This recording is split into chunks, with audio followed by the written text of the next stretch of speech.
12, 2009 was the time of the year in the United States where television stations across the country were required to convert their broadcast stations from analog to digital. This process has been done in some countries earlier than 2009, starting in 1996 in the Netherlands. This progress of digital television transition was eventually completed in the United States after June 12, 2009, while some analog stations remained until the 26th of the same year. However, when television stations in America announced their process of switching to digital, an unknown group of hijackers took over a few stations in a few cities in the country during the final minutes of the following known stations that were targeted by these hijackers.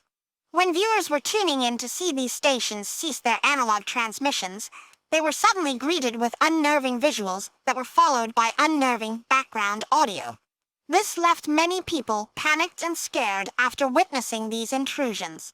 Due to the hijackings only taking place in small parts of the cities where the targeted stations broadcasted, and because these stations failed to give out a proper explanation to this occurrence. This led to this incident falling into obscurity for a few years. A handful of recordings of these hijackings do exist. However, they've never managed to see the light of day until recently. It is unknown how many stations were targeted by these unknown individuals during that day, but as of today, 4 different recordings of the following hijackings were resurfaced. These are the following recordings. Recording 1 is WFTV Channel 9 in Orlando, Florida, from June 12, 2009.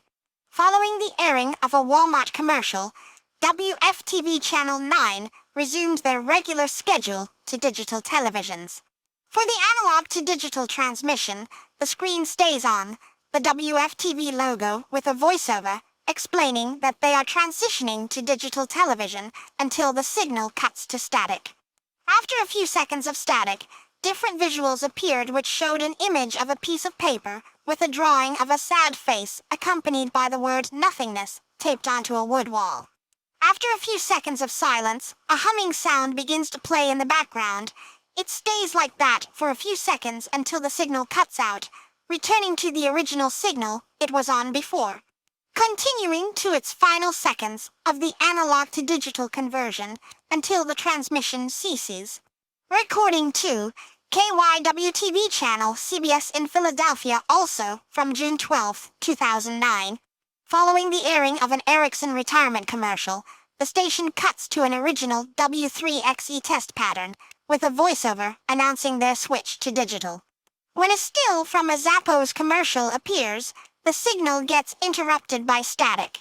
After 4 seconds of static, a different transmission appears, which shows a low-quality black and white photo of a person making an impossibly wide, open smile on its face with its eyes being nothing but pitch black in total darkness, accompanied by the words, "Don't be scared" right next to the figure.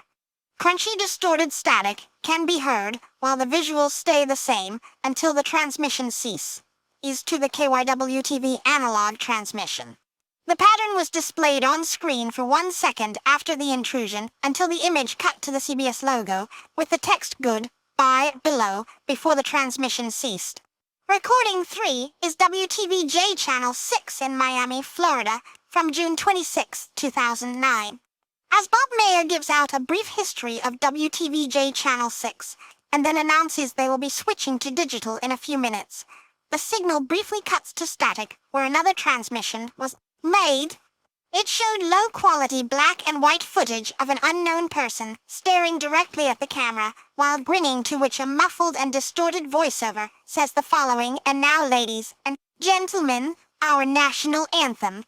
The figure then stumbles down off-screen, which then fades in black and white footage of the American flag waving as a distorted-sounding national anthem plays in the background. It then cuts to the WTVJ transmission and continues on like nothing ever happened. After the incidents, the stations that were targeted by those hijackers never gave out an explanation to these eerie transmissions.